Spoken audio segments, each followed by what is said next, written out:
Comencemos entonces con la clase. A las 7 me hacen acordar que hacemos un recreo, ¿sí? Porque hay que parar un poquito. Bueno, no se ve nada, pero bueno, ¿qué va a hacer? Está en el aula virtual. Aquí vamos a empezar a entender esto que les acabo de decir, cómo vamos a desarrollar los principales conceptos, y no es necesario que ustedes se aprendan de memoria todo, sino que tienen que comprender, entender lo que decimos. Y en ese sentido, en relación al origen de la universidad, si bien etimológicamente el origen de la palabra universidad proviene de universitas, ¿sí? Lo importante que ustedes deben entender de todo eso que dice allí es que la universidad surgió, no como la conocemos ahora, sino más bien, digamos, como una institución gremial, podríamos decir, donde, bueno, se juntaban personas y compartían conocimiento, experiencia, debates, y de esa manera, bueno, se iba transmitiendo conocimiento. Esa es la idea principal que ustedes deben entender de cómo surgió la universidad. Ahora bien, ¿leyeron el texto? ¿Qué dice la historia oficial?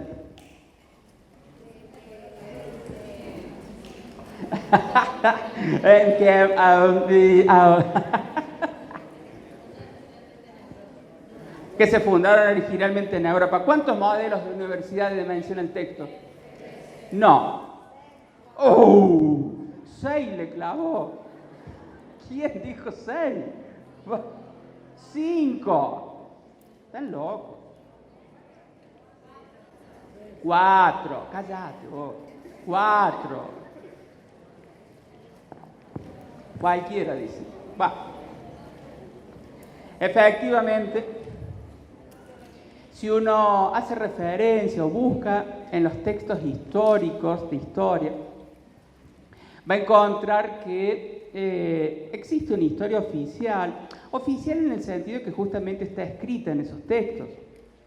No significa que la historia no oficial sea falsa, ¿sí?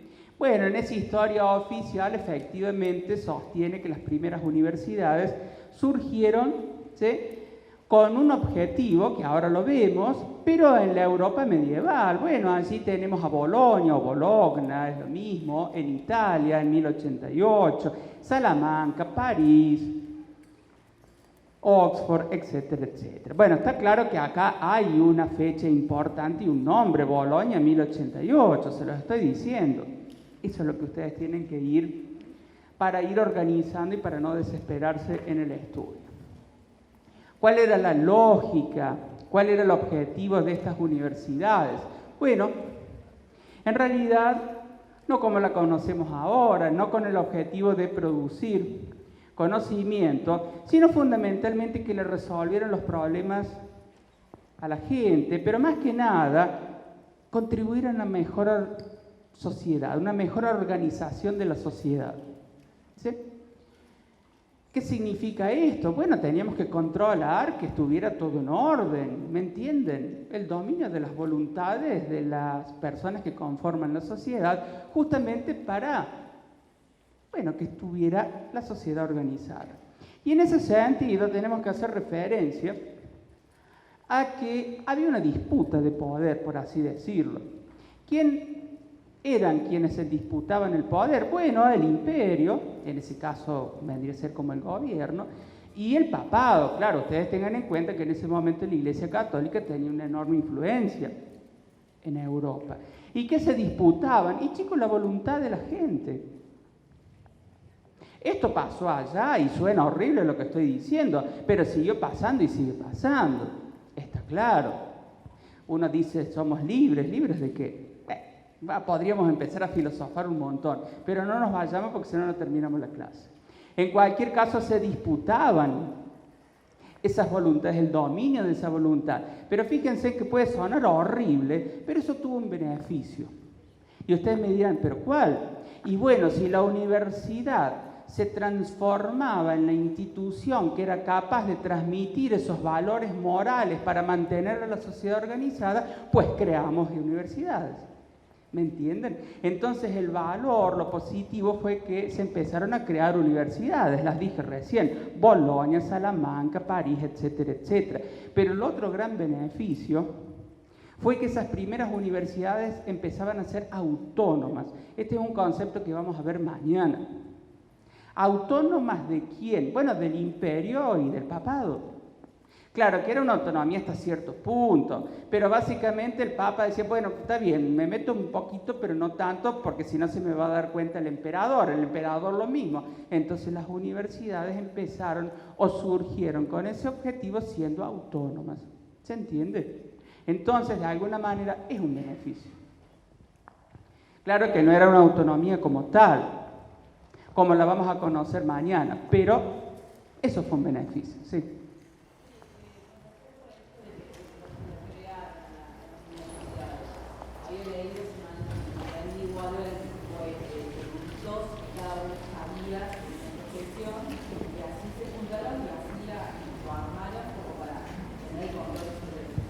Claro, en realidad tendríamos que ir un poquito más atrás, donde justamente esos eruditos que cada uno tenía una profesión se juntaban y compartían. El imperio, el papado, al ver esta cuestión, empezaron a crear ya más oficialmente distintas universidades donde se hacía esta práctica. Pero claro, imagínate, le daban un nombre, una universidad a estos grupos de personas eruditas que se juntaban y de alguna manera imponían el respeto que merecía una universidad y de esa manera intentaban dominar las voluntades. Es muy simple, pero sí, claro. Por eso yo hice hincapié en una cuestión que vos misma dijiste. No se generaba conocimiento. En todo caso se compartía y se trataba de transmitir, pero no se generaba conocimiento. O sea, yo decía que era erudito en, no sé, armar carteles e iba y compartía mi experiencia, pero no investigaba de cómo generar carteles. ¿Te das cuenta? Y está muy bien lo que vos decís. Lo que pasa es que el imperio y el papado vieron la beta utilitaria de eso. ¿Te das cuenta? Y se le dio el respeto a la universidad como una institución que podía transmitir ese conocimiento y esos valores y de esa manera dominar las voluntades. No te noto convencido. Ah, bueno.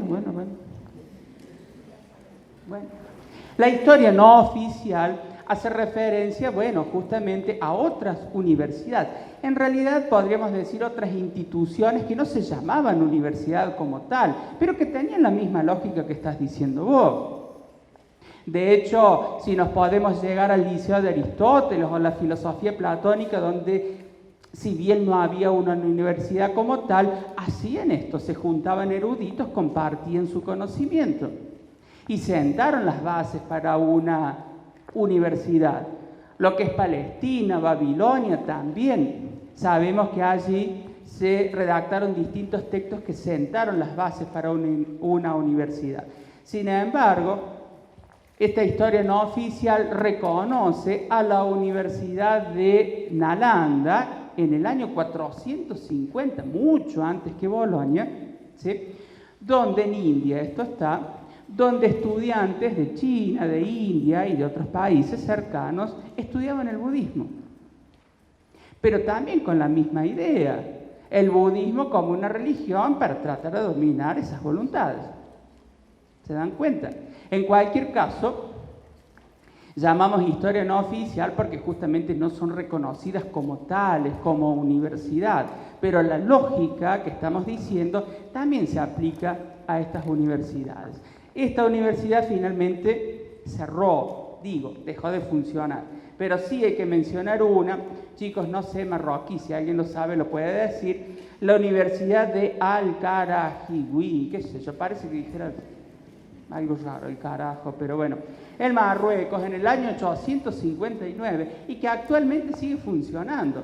Por eso se considera la institución de educación superior más antigua del mundo, aún en funcionamiento. Incluso mucho antes que Bolonia, Salamanca, París, etcétera, etcétera, y que tenía la misma lógica que estamos diciendo anteriormente. ¿Sí?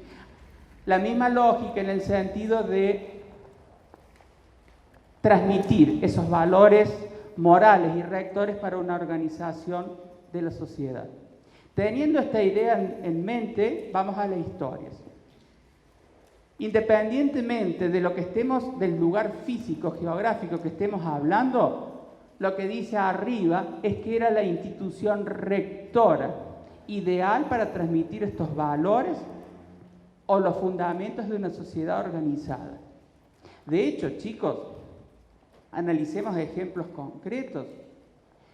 En el imaginario de la gente te dicen, sos universitario, como diciendo, llegaste al máximo nivel. Sí, es cierto, es el máximo nivel educativo, pero es como que sos representante de una institución, de una casa de altos estudios, ¿sí? Bueno, efectivamente, eso viene de hace mucho tiempo. Ahora, va a ser recién, a finales del siglo XIX, cuando estas primeras universidades, de alguna manera, comienzan a desprenderse de la influencia de la Iglesia Católica. Claro, estamos hablando de las universidades en Europa, no estamos hablando de la de India o Marruecos.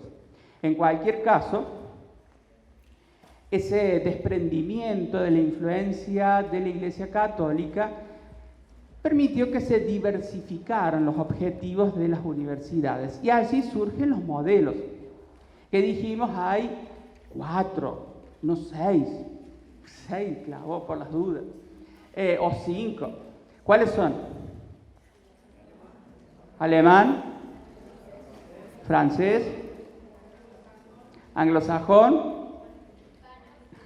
el hispano o eclesiástico, o español. Ahora vamos a ver las diferencias.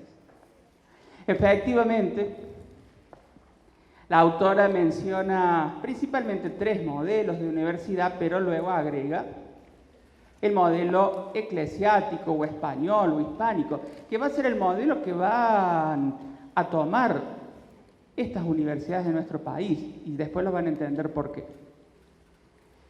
El modelo alemán también se lo llama modelo humboldtiano, porque fue Humboldt, si es que así se pronuncia, por supuesto, quien lo desarrolló fundamentalmente.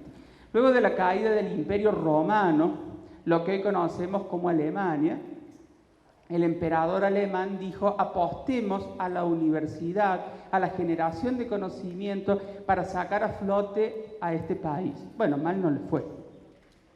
En cualquier caso, ellos no estaban en desacuerdo con formar los profesionales que necesitaba el Estado, pero el rol principal de la universidad no era formar ese profesional, sino que era generar el conocimiento que era necesario para formar ese profesional. Por eso el modelo alemano humboldtiano apuesta fuertemente a la investigación dentro de la universidad, ¿sí? Esa es la principal característica. El modelo anglosajón considera que si formamos bien a los profesionales, esos profesionales van a servir al Estado. Lo que pasa es que mantiene una universidad más bien privada. Bueno, es típico el modelo de Estados Unidos. Sin embargo, y tal como vamos a ver en un ratito nada más, incluso en nuestro país, fundamentalmente a partir de la década del 90, hubo una proliferación de universidades privadas. ¿Sí? Ya lo vamos a entender. ¿Por qué?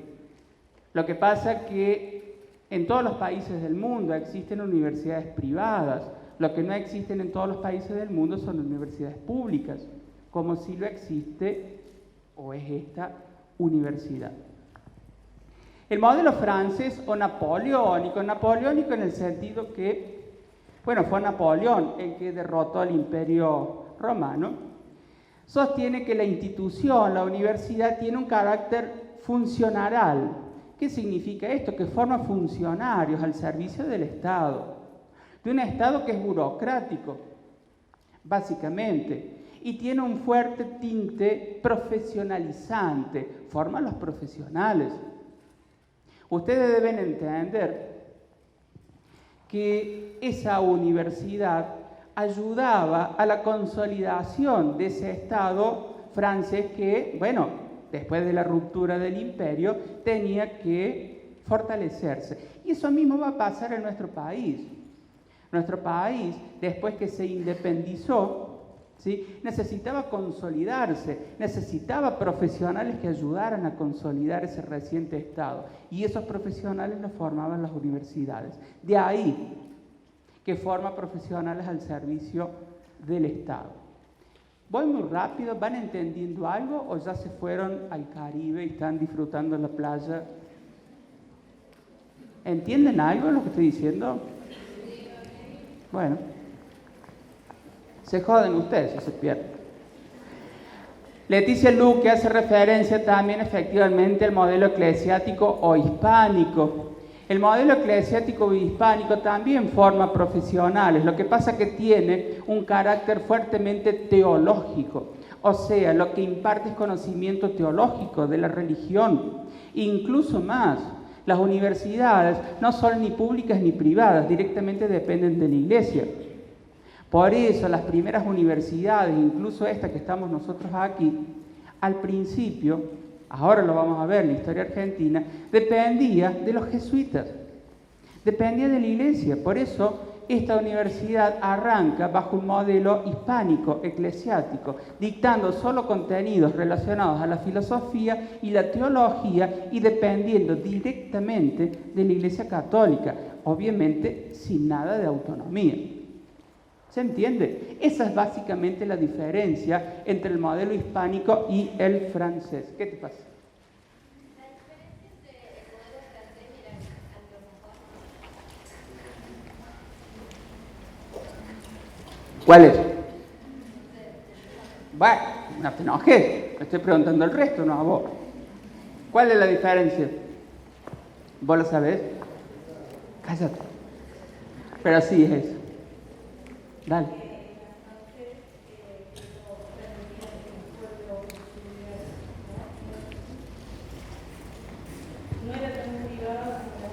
Sí, a ver, básicamente la principal diferencia, porque vos fíjate, ¿dónde está la que me preguntaba? Ahí.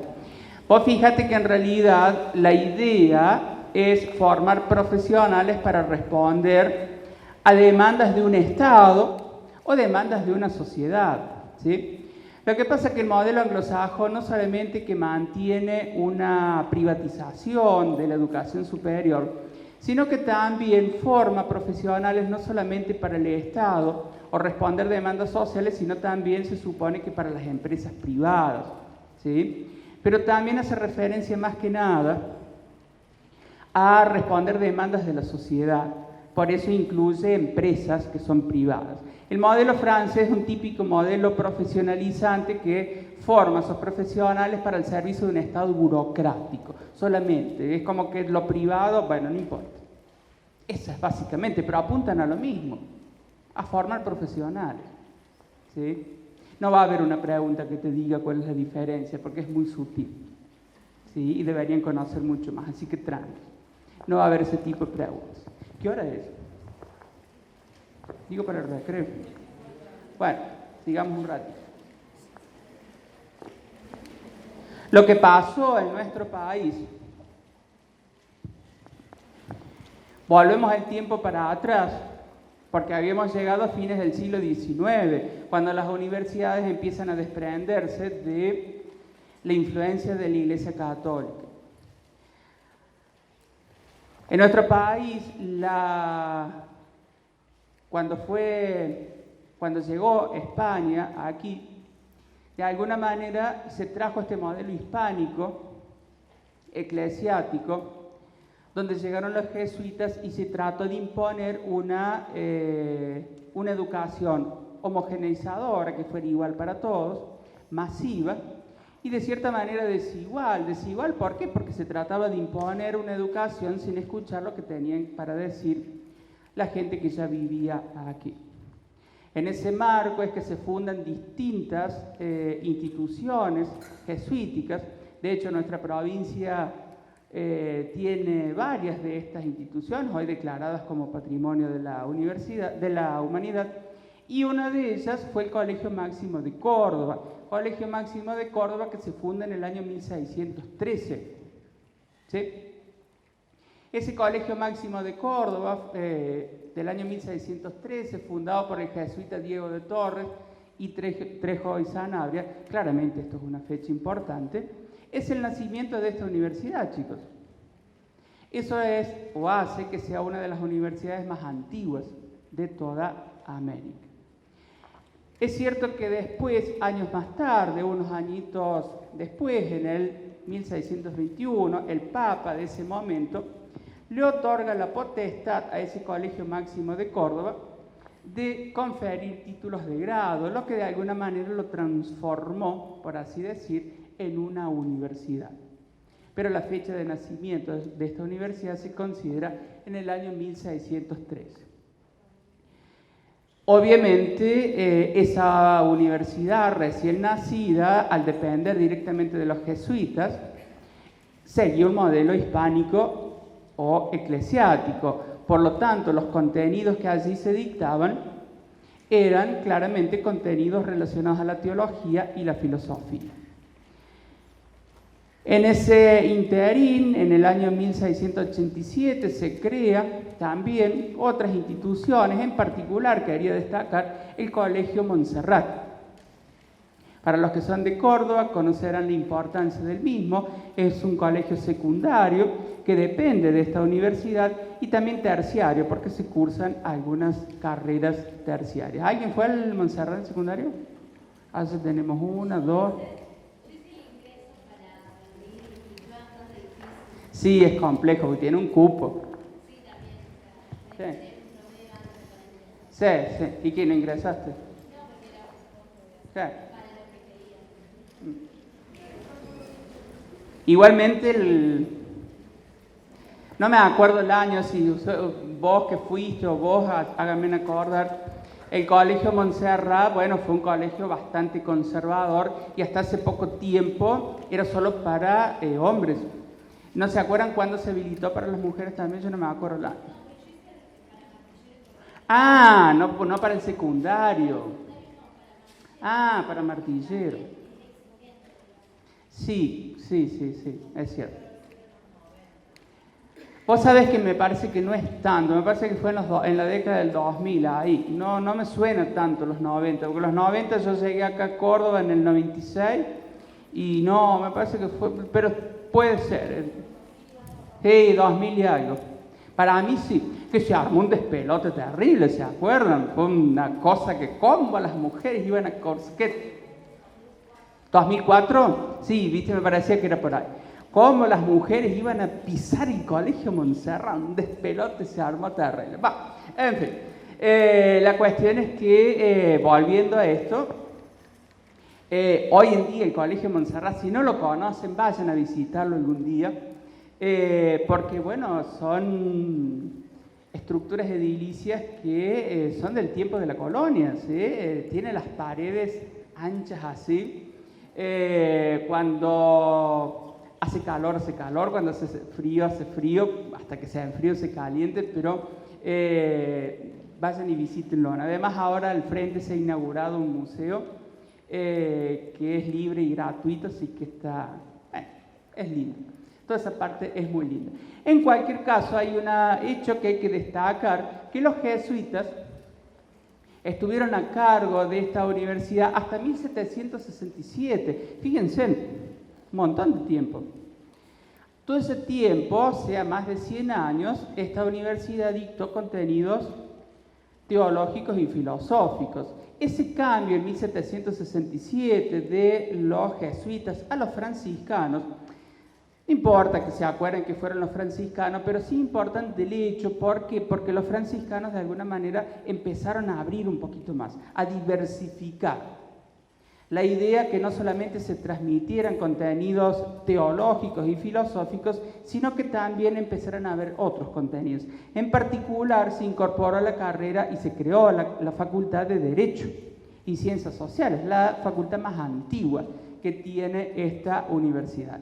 También está en la misma cuadra, ahí en la calle Obispo Trejo. Está el Rectorado Viejo y al frente está la Facultad de Derecho. Por supuesto que tiene modificaciones y edificaciones nuevas, pero bueno, hay toda la parte original, es bellísima. Por supuesto, si no les gustan las antigüedades, las cosas viejas, no estarían contentos, pero el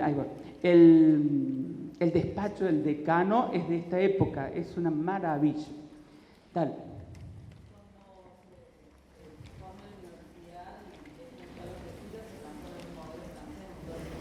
En realidad no es que pasa de un día al otro, es un proceso. Porque a ese proceso vos también tenés que sumarle lo que vamos a ver ahora a continuación, que es la independización de nuestro país de España, la creación, la primera Constitución Nacional de 1853, la Ley Avellaneda, son cosas que vamos a ver ahora. Efectivamente se va pasando de un modelo eclesiástico hispano a un modelo francés, pero no es que se produce un día al otro. Eso es lo que quiero que entiendan. No es porque los jesuitas dejan y se los pasan a los franciscanos que ¡tuc! Se hizo el cambio. Un proceso. Todo en la historia son procesos. Lo mismo vamos a ver con la reforma, ¿sí? Pero sí, está bien lo que vos decís, pero solamente que es un proceso. Hagamos un recreadito porque no doy más. Estamos cortito, Así. Eso tuvo como consecuencia que se crearon la Facultad de Derecho.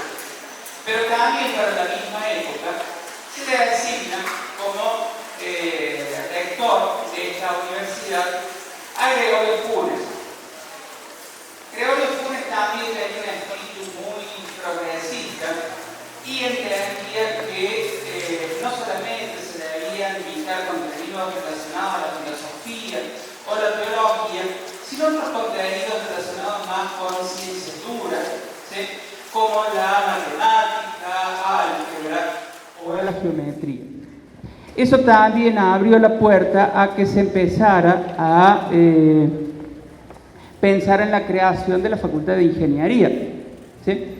De hecho, vamos a llegar a fines del siglo XIX con la creación de básicamente 3 facultades, una Derecho, 2 Ingeniería y la tercera va a ser Medicina.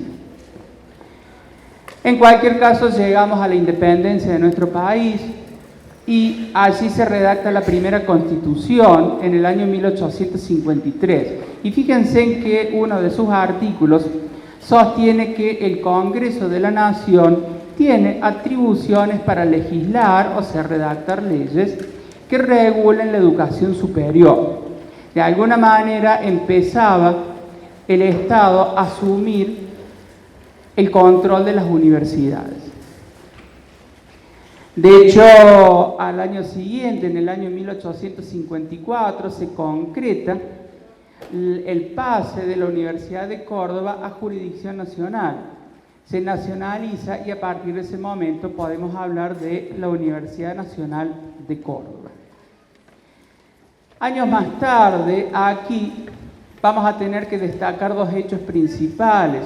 Uno, en el año 1884, la sanción de la Ley 1420.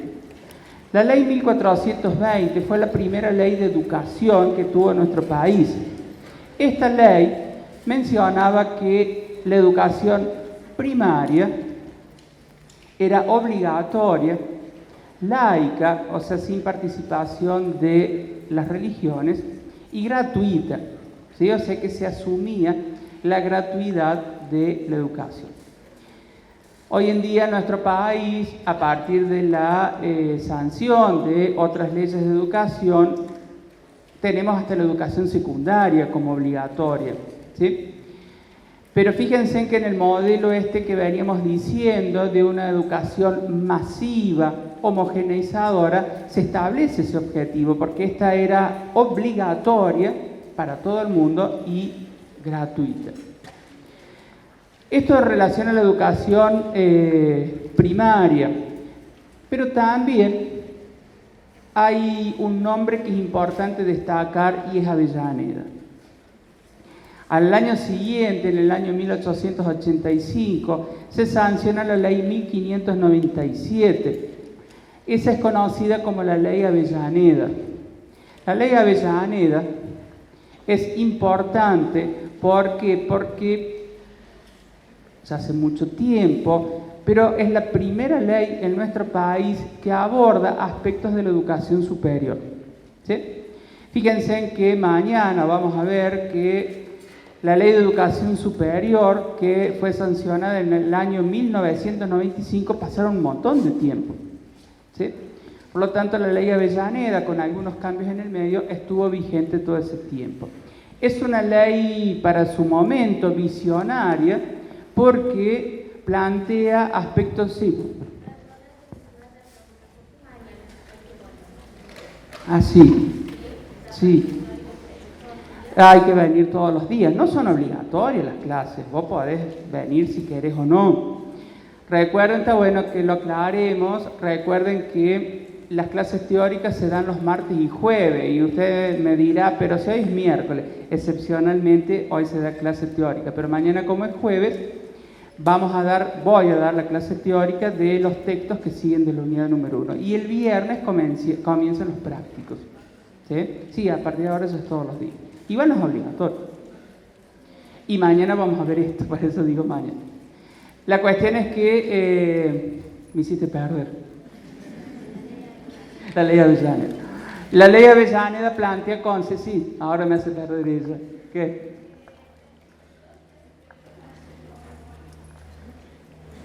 Mire, yo sí, pero van a venir otros profes que asumo que también van a ser Pablo Puer, pero no lo sé. Yo sí. Yo doy hoy, mañana y después el último. Bueno, volviendo. Ley Avellaneda. La Ley Avellaneda plantea conceptos que hacen a las universidades, que vamos a ver mañana, por eso no quiero adelantarnos, pero básicamente se relacionan cómo se gobiernan las universidades, cómo se designan los docentes y establece que presupuestariamente la universidad es dependiente del Estado. Esto sigue siendo hasta el día de la fecha. Dependemos del financiamiento del Estado nacional. En cualquier caso, también de alguna manera se trataba de promover la autonomía de las universidades. Es cierto que no es la autonomía que tenemos hoy, pero planteando o diciendo que estamos hablando de algo que ocurrió bastante tiempo atrás, realmente fue una ley muy importante en relación a lo que fue la educación superior de nuestro país. Ahora bien, si bien es cierto que a finales del siglo XIX, como dije anteriormente, las universidades empezaban a desprenderse de la influencia de la Iglesia Católica, en nuestro país eso no ocurría tanto. La Iglesia Católica seguía teniendo una influencia bastante importante sobre las universidades. Más aún, de alguna manera, ustedes recuerden que fines del siglo XIX, principios del XX, Europa entraba en la Primera Guerra Mundial. Por lo tanto, hubo toda una ola de inmigración hacia nuestro país. Probablemente muchos de nuestros abuelos, bisabuelos, vengan o sean inmigrantes. Sumado a eso, también hubo una migración de zonas rurales a las ciudades, lo que implicó que la cantidad de gente que quería llegar a la universidad era mucho más grande. De alguna manera la universidad se empezaba siguiendo ahora ya a full el modelo francés, porque fíjate que esta transición se da justamente con la sanción de la Ley Avellaneda, donde realmente la universidad tenía que formar a esos profesionales para consolidar el Estado que acababa de independizarse. Por eso digo que fue una transición. En cualquier caso, la universidad, ¿sí?, siguiendo este modelo francés, no solamente que formaba a esos profesionales, pero de alguna manera frente a esa cantidad de gente que tenía, empezó a volverse de cierta manera elitista. Elitista en el sentido que, bueno, no entraba todo el mundo, ¿sí? Y de alguna manera empezaban a haber prácticas que empezaron a ser repudiables. Todo esto empezó en parte en la UBA, donde un grupo de estudiantes empezó a manifestarse en contra a todo un sistema de exámenes que existía y el cobro de aranceles. Ello tuvo como consecuencia que finalmente se reformaran los estatutos. Los estatutos también lo vamos a ver mañana, pero digamos que en los estatutos son todas las normas que rigen el funcionamiento de la universidad. Se modificaron los estatutos y de alguna manera, bueno, eso aplacó un poco la cuestión. Pero entre que la universidad formaba más que los profesionales, la clase dirigente, o sea, si vos querías llegar a ser gobernador, intendente o lo que fuera, tenías que pasar por la universidad y solamente llegabas si tenías algún conocido. Y que la Iglesia Católica seguía teniendo una cierta influencia sobre las universidades y que además la universidad era gobernada por unas pocas personas. Todo eso empezó, digamos, a armar un caldo de cultivo para, de alguna manera, empezar a luchar. El detonante que desencadenó en la reforma del 18, lo que yo les decía que en realidad la reforma del 18 no surge solamente porque se cierra el internado del Hospital de Clínicas, sino que ese fue solamente un detonante de algo que ya venía desde hace un tiempo. Para quienes no son de Córdoba, el Hospital Nacional de Clínicas es un hospital público que depende de esta universidad, donde los estudiantes de medicina llevan a cabo sus prácticas. Ahora ya no está más, pero en su momento, bueno, inicios del siglo XX, tenía un internado donde estudiantes del interior venían y era tipo una pensión. Estaban allí y vivían allí. La cuestión que por decisiones del rector de ese momento se cierra ese internado y eso fue el detonante para que todo un grupo de estudiantes, graduados, docentes y no docentes empezaran a reclamar.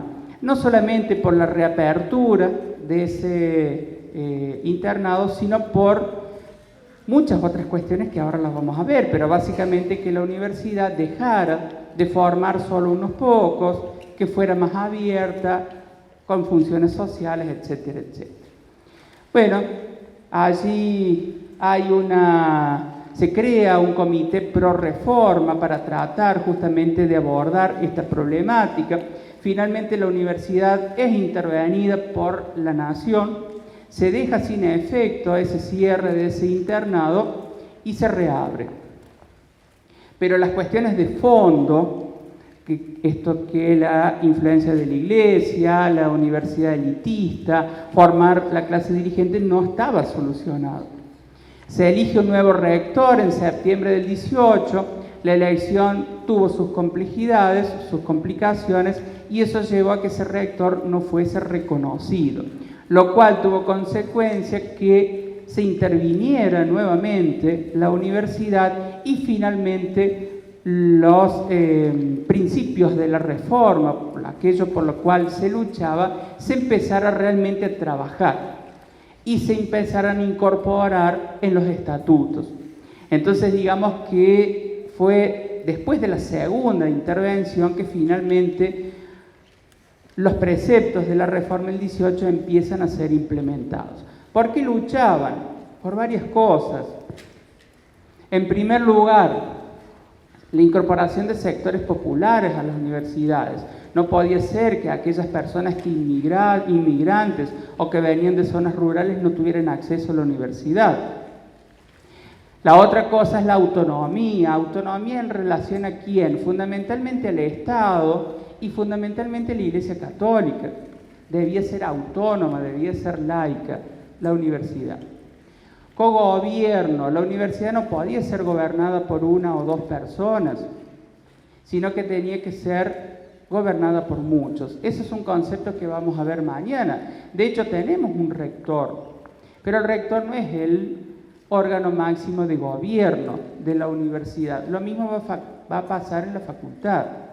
No es el decano quien tiene el poder, sino que en realidad es un órgano colegiado de muchas personas. Cogobierno significa gobierno de muchos.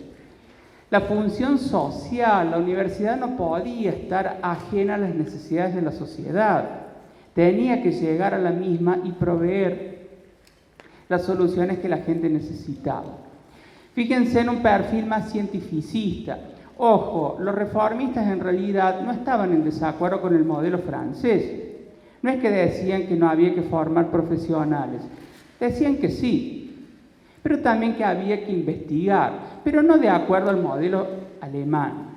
O sea que no es que querían el modelo alemán, querían que de alguna manera se generara conocimiento pero tampoco estaban en desacuerdo con el modelo francés. Lo que sí, ellos querían que se formara a quien quisiera, no a quien la universidad o unas pocas personas querían. La libertad de cátedra, esto significa que existen contenidos mínimos establecidos por ley y que cada cátedra decide cómo darlos. No viene ni el rector, ni el presidente, ni el decano a decir, vos tenés que dar esto. No, hay libertad de cátedra. Para eso los docentes somos elegidos por concurso. Y fundamentalmente lo que tiene que ver con la solidaridad de los pueblos. Claro, recuerden, chicos, 1918... La Primera Guerra Mundial estaba finalizando en Europa y Europa no era la Europa que es ahora, era una Europa destruida. Por lo tanto, los reformistas apelaban a la solidaridad de los pueblos como una cuna, digamos, Latinoamérica, para dar el ejemplo a nivel del mundo. En cualquier caso, chicos, la reforma del 18, que fue este movimiento estudiantil, docente, no docente y de graduados aquí en Córdoba, luchando por distintos derechos, por una universidad más abierta, más social, estos preceptos rápidamente se fueron extendiendo y vamos a hacer un recorrido de la historia de nuestro país. Esa historia de nuestro país a lo largo del siglo XX tuvo hechos históricos, sociales, económicos y políticos que marcaron la historia de nuestro país. Yo voy a hacer referencia a cómo esos hechos históricos, sociales, y políticos y económicos incidieron en la función de la universidad. Eso es lo que ustedes quiero que entiendan.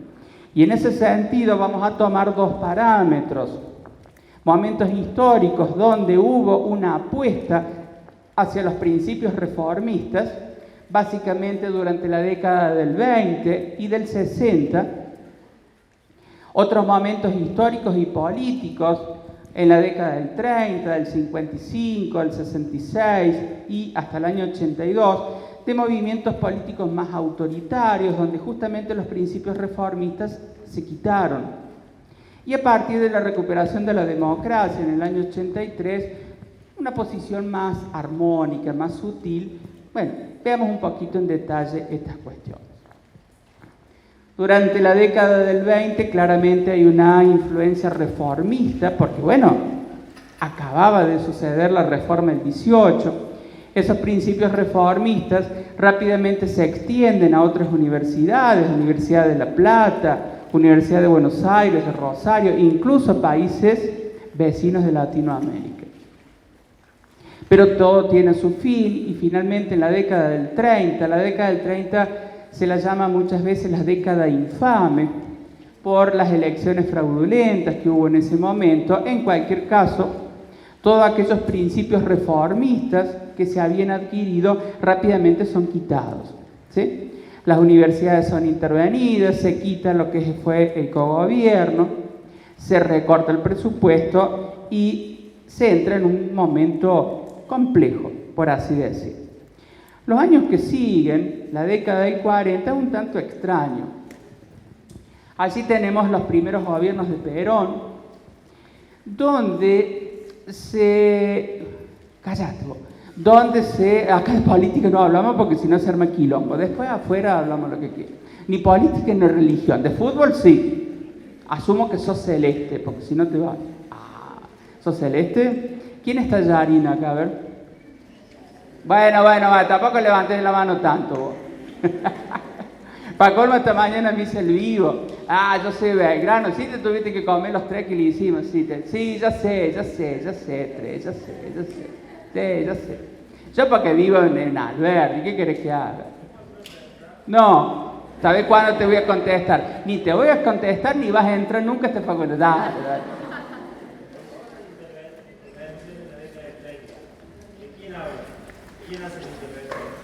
El gobierno, que eran gobiernos de facto, militares. Sí, claro. Igualmente no solamente fueron gobiernos militares. Esperame un ratito que avancemos un poco más en la historia. En la década del 40 es cierto que hay una apuesta hacia la investigación, pero el modelo alemán o humboldtiano decía que la universidad debía generar conocimiento, pero era la misma universidad. La apuesta a la investigación que se hace en la década del 40 es por fuera de la universidad. Por eso se crea el CONITIC. El CONITIC, chicos, es el antecesor al CONICET. El CONICET es una entidad estatal que agrupa a los investigadores, o a casi la totalidad de investigadores de nuestro país. Pero son entes autónomos, distintos a la universidad. El modelo alemán, insisto, dice que es la misma universidad la que genera el conocimiento. De hecho, también en esta época se crea la Universidad Tecnológica Nacional, ¿sí? Apostando justamente a carreras que hacen más que nada a las ingenierías.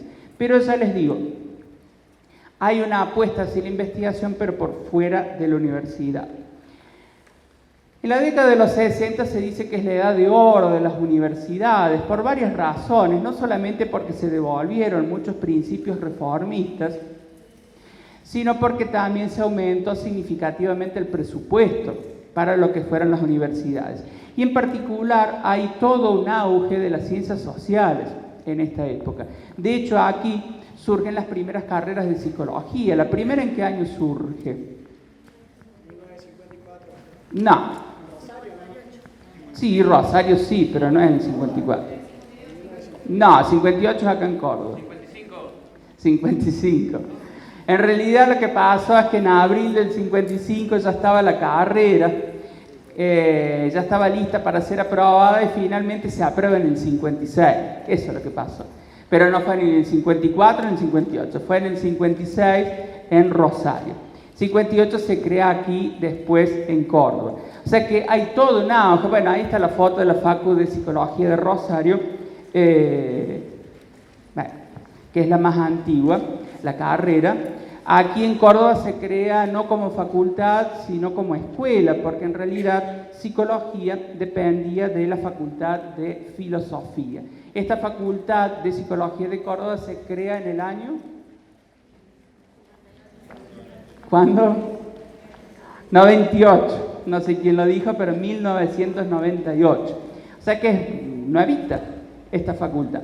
De hecho, yo ingresé en el año 96, ingresé como escuela y en el medio se cambió a facultad. Bueno, pero volviendo a esto, en el año 66 otro golpe militar. Allí, bueno, por supuesto, otra vez una contracción, de alguna manera todos los principios reformistas se quitan de nuevo.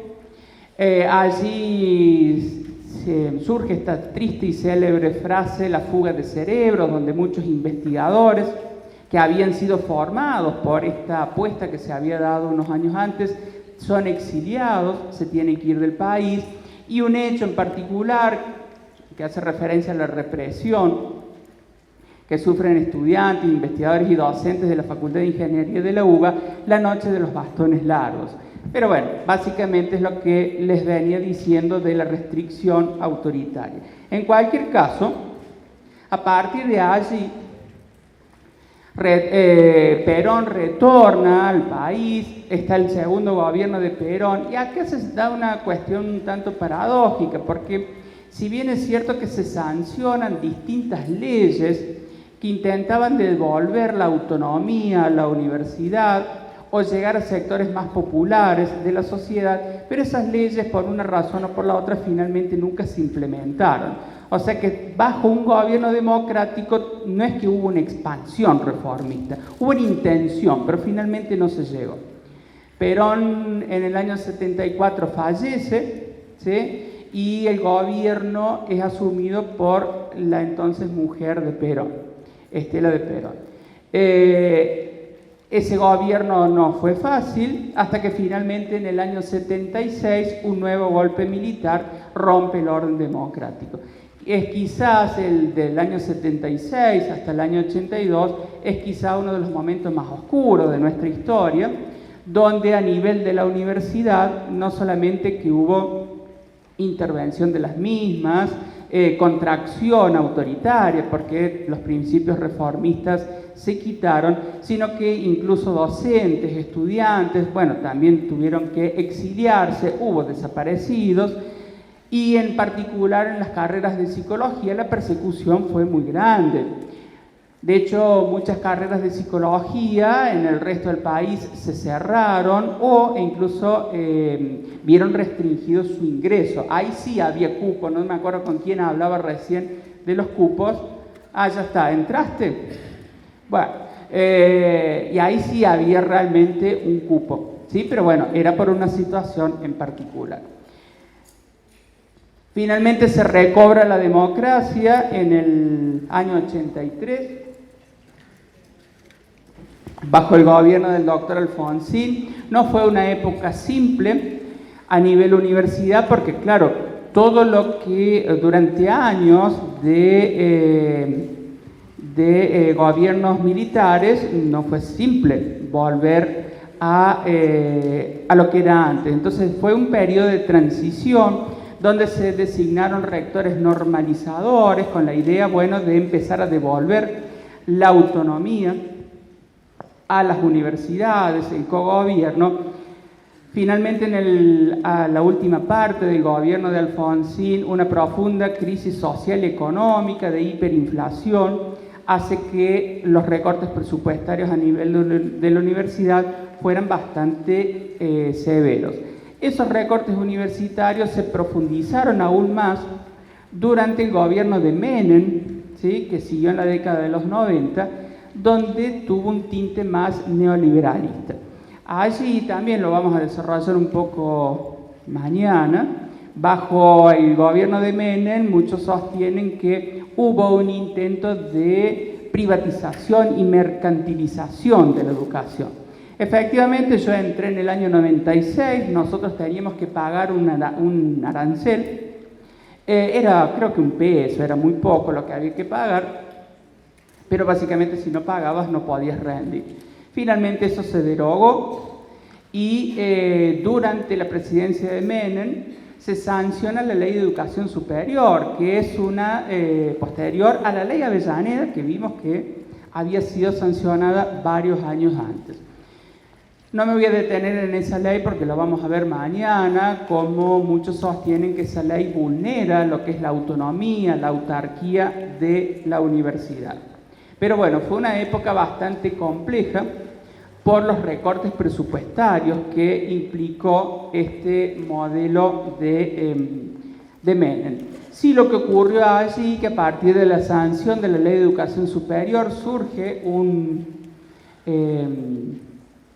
la CONEAU, que es un organismo que evalúa las carreras universitarias, y a partir de la creación de esa herramienta empiezan a proliferar muchas universidades privadas, ¿sí? De hecho, la cantidad de universidades privadas que se crearon durante la década del 90 fue fenomenal, ¿sí? Mañana vamos a hablar de eso.